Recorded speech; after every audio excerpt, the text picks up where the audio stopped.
ಇವತ್ತು ಈ ತರ ಆಗುತ್ತೆ ಅಂತ ನಾನಂತೂ ಅನ್ಕೊಂಡಿರ್ಲಿಲ್ಲ. ನಮಸ್ಕಾರ ಎಲ್ರಿಗೂ, ನಾನು ನಿಮ್ಮ ಈಶ್ವರೀಶು. ಇವತ್ತೇನಪ್ಪ ಕೆಲಸ ಅಂತ ಹೇಳಿದ್ರೆ ಕಾರ್ ತಗೊಂಡು ಸೀದಾ ನಾನು ನಮ್ ದೊಡ್ಡಪ್ಪ ಒಳ್ಳೂರ್ ಕಡೆ ಹೊರಟ್ವಿ. ಏನಕ್ಕಪ್ಪ ಅಂತ ಹೇಳಿದ್ರೆ ನಮ್ ಸನ್ ಟ್ಯಾಕ್ಟ್ರಿ ವೀಲಿನ್ ರಿಮ್ಮು ಬೆಂಡ್ ಆಗಿತ್ತು. ಒಳ್ಳೂರಿಗೆ ಇದನ್ನೆಲ್ಲ ಮಾಡಲ್ಲ ಅಂತ ಹೇಳಿದ್ರು. ಅದಕ್ಕೆ ಶಿವಮೊಗ್ಗ ಈ ಆಟೋ ಕಾಂಪ್ಲೆಕ್ಸ್ ಗೆ ಹೋಗಿ ಅಲ್ಲಿ ಸರಿ ಮಾಡ್ಸೋಣ ಅಂತ ಹೊರಟ್ವಿ. ಅಲ್ಲೂ ಸರಿ ಆಗ್ಲಿಲ್ಲ. ಇನ್ನೇನು ಮಾಡಕ್ಕಾಗಲ್ಲ ಅನ್ಬಿಟ್ಟು ನೀರ್ ಹಾಸನ ಅಂತ ಪೈಪ್ ತಗೊಂಡು ಹೊರಟೆ. ಪೈಪ್ ನ ವಾಲ್ ಹತ್ರ ಜೋಡಿಸಿ ನಾನು ಗರಾಯನ ಅಂತ ಶುರು ಮಾಡಿದೆ. ಏನಕ್ಕಪ್ಪ ಇದು ಆಯ್ತಾ ಇರೋದು ಅಂತ ಹೇಳಿದ್ರೆ ಕಲ್ಟಿವೇಟರ್ ಹೊಡಿಬೇಕಂತೆ. ಹಂಗೆ ಮನೇಲಿ ಕಾಳು ಹಾಕ್ತೀನಿ ಅಂತ ಹೇಳಿದ್ರು. ಅಷ್ಟರಲ್ಲಿ ನಮ್ ಚಿಕ್ಕಪ್ಪ ಮತ್ತೆ ನಮ್ಮ ಅಣ್ಣ ಇಬ್ರು ಕೂಡ ಬಂದ್ರು. ನಮ್ ಚಿಕ್ಕಪ್ಪ ಅಳಸಂದಿ ಕಾಳು ಹಾಕ್ತಿದ್ದಂಗೆ ನಮ್ಮ ಅಣ್ಣ ಟ್ರ್ಯಾಕ್ಟರ್ ಹೊಡ್ಕೊಂಡ್ ಬರ್ತಾ ಇದ್ದ. ಟ್ರ್ಯಾಕ್ಟರ್ಗೆ ಡೀಸೆಲ್ ಇರ್ಲಿಲ್ಲ ಅನ್ಬಿಟ್ಟು ನಾನು ಸೀದಾ ಒಳ್ಳೂರ್ ಕಡೆ ಹೋಗಿ ಡೀಸೆಲ್ ತಗೊಂಡು ಟ್ರ್ಯಾಕ್ಟರ್ಗೆ ಹಾಕಿ ಮತ್ತೆ ಸೀದಾ ಮನೆ ಕಡೆ ಹೊರಟೆ. ಟ್ರ್ಯಾಕ್ಟರ್ ತಂದಾಗಿಂದ ನಮ್ಮ ಮನೆಯವರಿಗೆಲ್ಲ ಫುಲ್ ರೋದನೆ ಕೊಟ್ಬಿಟ್ಟಿದ್ದೆ, ನನಗೆ ಡಗ್ ಬೇಕೇ ಬೇಕು ಅಂತ. ಅದಕ್ಕೆ ಇವತ್ತು ಆಗ್ತಾ ಇದೀವಿ.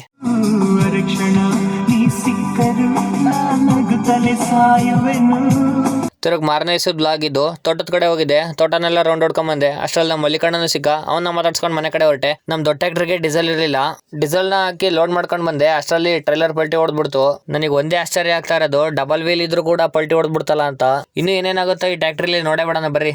ಹೊಸ ಟ್ರ್ಯಾಕ್ಟರ್ ಎಲ್ಲ ಸ್ವಲ್ಪ ಕೇರ್ ಜಾಸ್ತಿ, ನೀಟಾಗೆಲ್ಲ ಒರೆಸಿದೆ. ಇದಾಗಿತ್ತು ಇವತ್ತಿನ ದಿನಾಚರಿ.